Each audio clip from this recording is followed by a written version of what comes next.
Pour le patron, nous allons commencer par le patron de la jupe, qui va aussi nous servir pour la surjupe.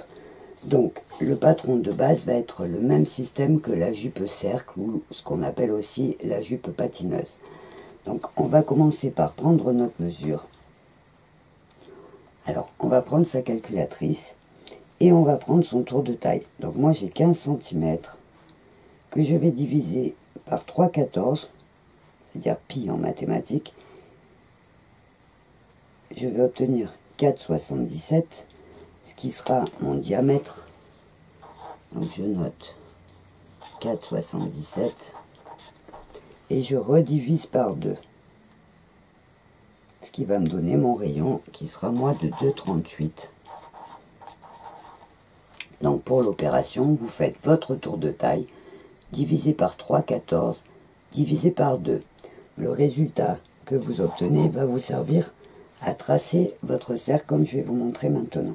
Avec ces mesures, vous allez prendre une grande feuille. Donc moi je l'ai pris pas trop grande puisque c'est la taille d'une poupée. Vous pouvez faire encore plus grand avec par exemple des feuilles de papier journal collées entre elles. Donc vous allez faire comme le pliage d'un mouchoir. Vous allez plier en 4. Donc hop et hop. Voilà. J'obtiens donc mon pliage en 4. Maintenant, vous allez reporter donc la mesure que vous avez trouvée en divisant par 3/14 et en redivisant par 2. Vous allez obtenir une mesure, donc moi c'était 2,38, donc je vais le reporter à partir de l'angle. Donc, je fais des petits points en mettant donc votre mesure. Vous allez être tout autour pour en fait tracer à l'angle. Alors vous tracez à l'angle où il y a les plis, vous laissez, voyez là il y a les 4 parties qui sont libres. Vous allez tracer donc dans l'angle la mesure que vous avez trouvée. Donc de là à là, vous le faites plusieurs fois pour pouvoir tracer le rond. Et de là à en bas, vous allez tracer la mesure de la longueur de votre jupe. Donc moi par exemple en longueur j'ai 24 cm, donc je vais tracer ici 24. Donc là vous voyez je suis à 20. Mon papier est un peu petit, donc c'est pas grave, je vais faire 20 et je rajouterai sur mon tissu les 4 cm. Donc je vais tracer à 20 tout autour.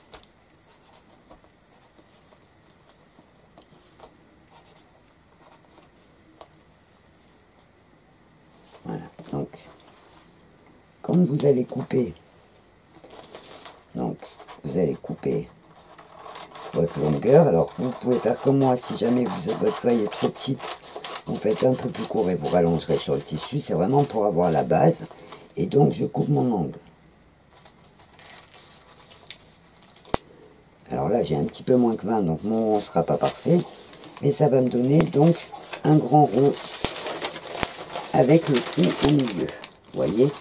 Et en fait ça c'est le système pour faire les jupes patineuses. En fait pour les jupes patineuses, vous faites la même chose à la longueur de la jupe que vous voulez. Si par exemple vous voulez une jupe patineuse courte, vous faites mettons 50 cm, vous faites le même principe et vous n'aurez plus qu'à mettre une petite ceinture ou un élastique pour avoir déjà votre jupe toute faite. Il vous restera plus qu'à faire un petit ourlet en bas.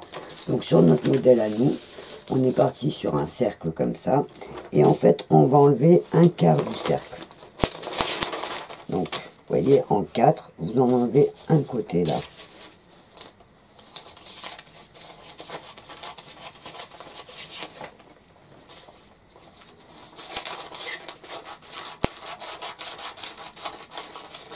Voilà, donc ça je l'enlève, et donc ma jupe à moi,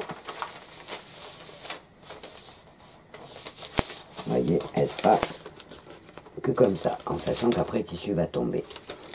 Donc, on va prendre le tissu et on va couper notre jupe.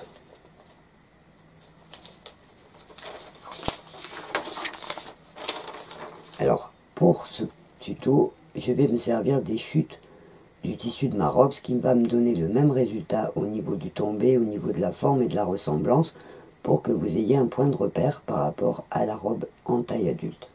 J'ai utilisé de la panne de velours, donc elle est un petit peu dorée, et donc sur ma panne de velours, je vais tracer ma jupe, mais dans le biais. Profitez pour vous expliquer. Donc quand vous avez un carré de tissu, vous avez ici la lisière, c'est la longueur du tissu. Et vous avez dans ce sens ce qu'on appelle la trame, le fil de trame. Alors là c'est du jersey, donc c'est pas comme sur les toiles, mais vous avez la largeur du tissu. En fait, souvent ils sont en 140 et la longueur, c'est la longueur que vous prenez 1 mètre, 2 mètres ou 3 mètres. Et quand vous prenez un carré, vous avez le droit fil, en fait c'est dans la longueur de votre tissu. Et pour obtenir un biais, en fait, vous allez plier. Et en fait, la partie biais de votre tissu, ça va être cette partie-là, en fait, qui va permettre d'être plus élastique au tissu. Alors là, évidemment, c'est un tissu de base qui est élastique, mais sur une toile, vous pouvez le faire. Une toile qui n'est pas élastique du tout, quand vous coupez un carré et que vous le pliez en deux, vous verrez que cette partie-là, c'est la partie qu'on appelle le biais, où le tissu est un peu extensible. Je vais plier. Donc le tissu dans le biais, ça veut dire... Alors pour trouver le biais du tissu, vous allez prendre la largeur de votre tissu que vous allez ramener sur sa lisière. En fait, comme vous avez un carré, voilà, et vous pliez en pointe. En fait, vous pliez votre carré en deux.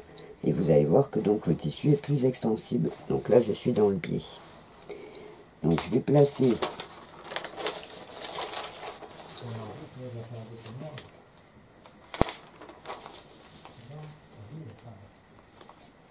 Alors, il ne faut pas oublier qu'il me manque 4 cm pour ma longueur, donc je vais tracer un peu plus grand et je recouperai après.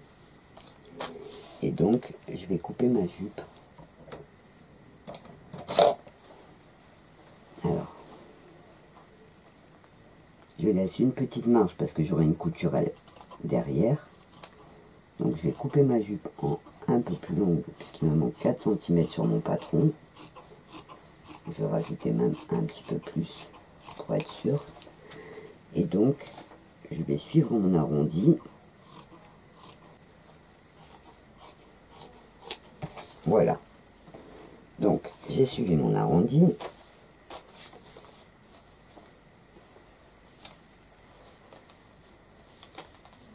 Je vais tracer à la ceinture mon rond. Alors, comme on a enlevé un quart, il peut manquer un petit bout. Mais comme souvent on est dans le biais et que c'est très élastique, au départ on va laisser la même mesure, en sachant que on a fait donc un 3/4 de rond plié en deux, mais suivant le tissu que vous aurez, vous pourrez vous rendre compte que peut-être la jupe sera trop large, c'est-à-dire que quand elle va tomber, vous trouverez qu'elle est trop grande. Dans ce cas-là, si jamais ça vous arrive que votre tissu est un peu plus épais par exemple, il vous suffira de remettre votre rond et d'enlever encore un petit bout comme ça par exemple, en coupant, voilà. Vous pourrez faire votre jupe par exemple comme ça pour qu'elle soit moins large, si ça vous plaît. Donc ça après, ça sera suivant les tissus et suivant le tombé que vous voulez. Si vous la voulez plus ou moins large, vous ajusterez. Donc si jamais, une fois que vous avez enlevé votre quart, votre tour de taille est trop petit, en sachant qu'on laisse toujours plus de longueur pour avoir de la marge, il suffit d'agrandir donc un petit peu là. Voyez, refaire le demi-cercle un peu plus bas. Donc là par exemple, je vais prendre sur ma poupée, en fait, j'aurai donc une petite piqûre à faire à l'arrière pour fermer la jupe. Je laisserai une petite ouverture en haut pour entrer dedans. Et j'aurai plus qu'à y mettre une petite ceinture. Donc pour vous montrer, je vais en fait la mettre sur l'endroit. Donc voilà ma jupe.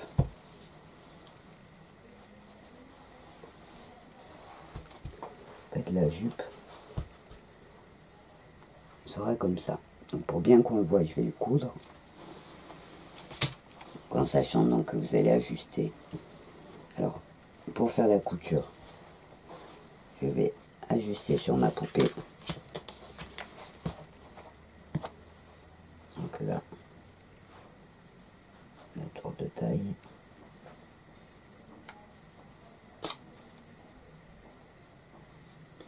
Alors ce que je vais faire, c'est que je vais mettre une épingle. Je vais enlever la jupe.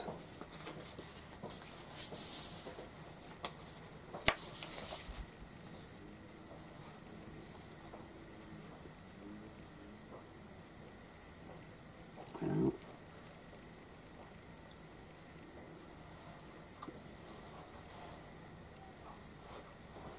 je vais faire ma couture à l'arrière en laissant, comme je vous ai dit, une petite ouverture en haut. Je ne vais pas coudre en haut pour que ça puisse passer. En sachant que sur un costume d'adulte, cette partie ouverte, qui se ferme quand même après avec un velcro, sera cachée sous la surjupe, donc elle ne se verra pas. Donc là, je vais faire juste ma petite piqûre. Voilà, j'ai donc fait la couture à l'arrière, vous voyez, tout le long. Et j'ai ouvert les petits bouts en haut de chaque côté, j'ai rabattu et que j'ai cousu pour en fait faire la fermeture propre. Donc la petite jupe est faite, il va me manquer juste à lui monter la petite ceinture. Donc pour la ceinture, je coupe mes fils. Pour faire la petite ceinture, je vais choisir de prendre du satin. Ça sera moins élastique que la panne de velours et ça tiendra mieux. Donc je prends mon satin. Donc là, je travaille avec les chutes de mon costume à moi. C'est pour ça que mon tissu est un peu dans le désordre.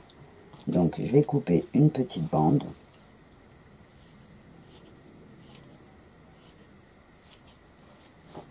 Voilà.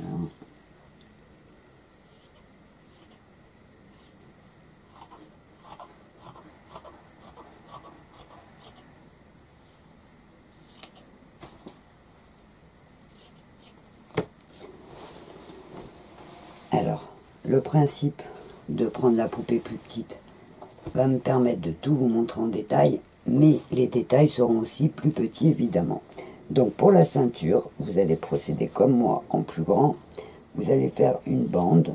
Donc la bande, elle doit faire le double de la largeur de la ceinture que vous voulez. C'est-à-dire si vous voulez une ceinture par exemple de 3 ou de 4 cm, vous allez couper 8 cm. Donc je la coupe bien droite.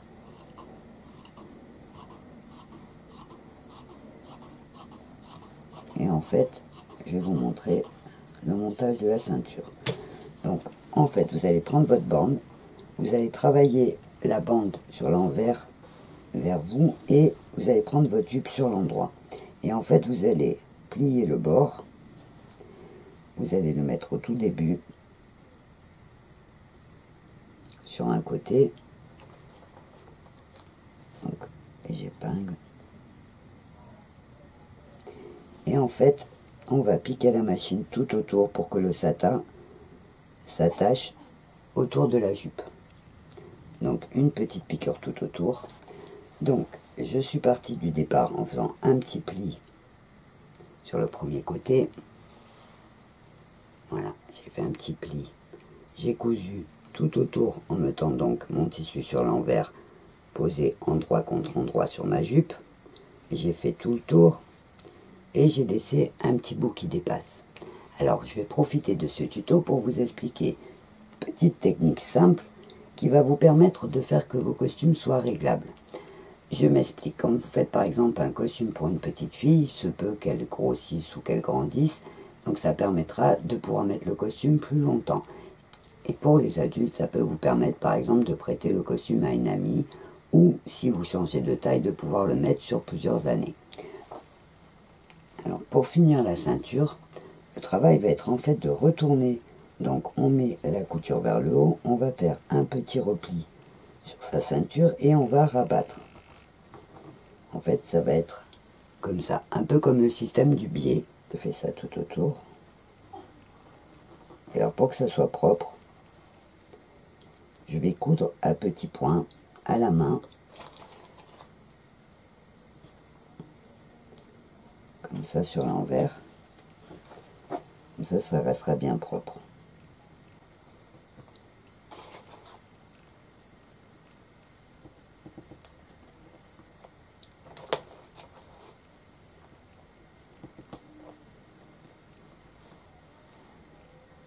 Je vais aussi rabattre pareil de la même façon la petite partie que j'ai laissée en plus, qui va me permettre de fixer. Voilà. Donc en fait je vais fixer un velcro. Donc il n'y a pas besoin que ça soit trop long. Pour la fermer, je vais fixer, donc là je vais tout fermer à petits points bien propres, et pour la fermer, je vais fixer un petit velcro ici, et un petit velcro ici, pour qu'en fait, voilà, ça fera soit fermer comme ça, soit plus loin. On pourra la fermer à la longueur qu'on aura besoin. Je vais vous montrer sur la poupée. Donc je prends une aiguille du fil. Alors, je vais commencer où c'est attaché à la jupe et je reprendrai le petit bout après, ça sera plus facile. Voilà. Donc je vais coudre tout le tour. Donc je pique dans ma jupe et je pique dans ma ceinture et hop, je tire. Donc, sur votre jupe pareil, faites-le à la main, ça restera plus joli.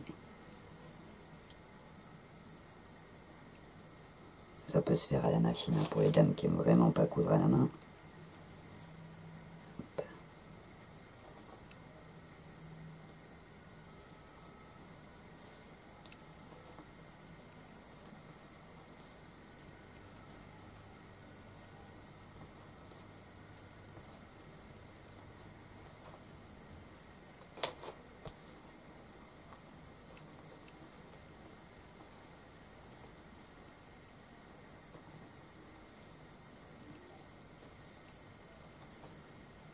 Donc je pique dans ma jupe, je ressors dans ma ceinture et je tire. Je pique dans ma jupe, je pique dans ma ceinture, vous voyez. Donc j'attache comme ça tout autour la ceinture. En fait de devant, voilà ce que ça fera. Donc on mettra un petit coup de fard à repasser pour aplatir. Et je fais ça tout autour. Donc notre ceinture est posée. On va donc l'essayer sur notre modèle du jour. Donc, voilà. Et comme je vous l'expliquais tout à l'heure, donc la partie arrière va nous permettre, le petit bout qui dépasse avec un petit bout de velcro va nous permettre de rendre la fermeture réglable. Donc là c'est une poupée, mais par exemple sur vous, ça va vous permettre, si vous changez de taille ou si vous voulez prêter votre costume à une amie, de pouvoir la fermer plus ou moins serrée. Par exemple si la personne est plus grande, en sachant que même si l'ouverture se voit un petit peu, ça sera caché par la surjupe, ça se verra pas, donc il n'y a pas de problème. Et voilà, en mettant un velcro, vous pourrez la régler à la bonne taille. Donc il me reste à coudre le velcro, il me reste à lui faire l'ourlet à la bonne mesure pour que ma jupe soit finie. Alors sur une taille adulte, vous allez mettre une bande de velcro d'un côté, une bande de velcro de l'autre. Alors attention de ne pas les mettre toutes les deux sur le dessus, parce qu'il faut qu'une passe dessus l'autre. Donc il faudra bien le mettre sur l'envers de votre ceinture et un sur l'endroit. Vous pourrez l'attacher comme ça, et il ne restera plus que l'ourlet.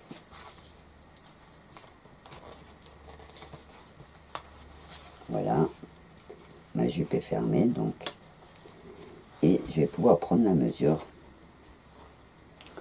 Je vais pouvoir prendre la mesure pour l'ourlet.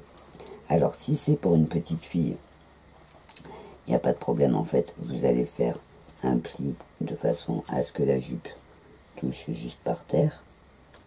Vous voyez comme là par exemple, je vais prendre la mesure comme ça. Si c'est pour une dame, attention, n'oubliez pas de prévoir la longueur si vous portez des talons. Parce que si vous faites votre jupe quand vous êtes pieds nus, quand vous allez être en talons, votre jupe sera trop courte.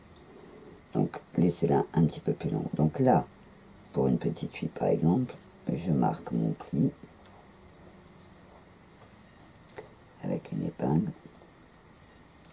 et je vérifie. Alors en sachant que si c'est pour une petite fille, vous pouvez aussi prévoir qu'elle soit un tout petit peu plus longue parce que d'ici vous pourrez la remonter un petit peu. Voilà, donc là, ma longueur est bonne, donc je vais faire l'ourlet comme ça tout autour et ma jupe sera finie.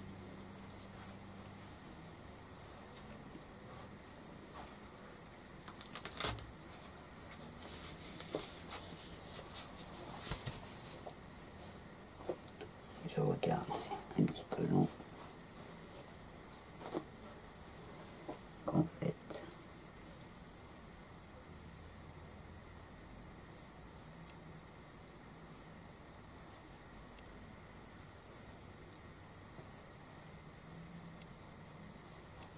voilà. Donc ce que je vais faire sur celle-ci, comme elle est vraiment trop longue, pour pas que ça me fasse un trop gros ourlet, je vais redécouper un tout petit peu. Alors, pour que ça soit plus facile. Je fais attention que ma ceinture soit bien mise. Ce que je fais, c'est que je vais couper la grandeur qu'il me faut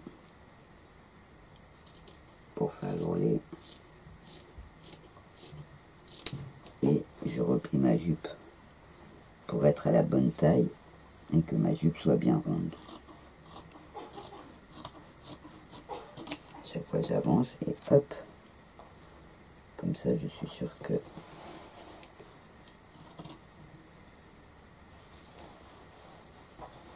donc hop, je recoupe. Voilà.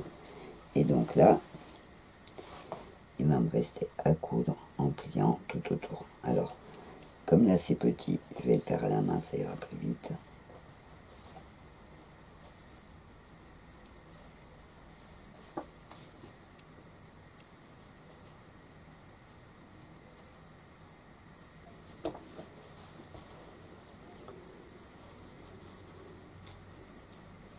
Voilà, donc la ceinture est posée, le velcro est posé et l'ourlet est fait.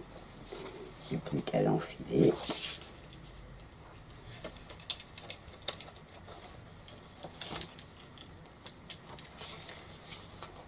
Je la ferme.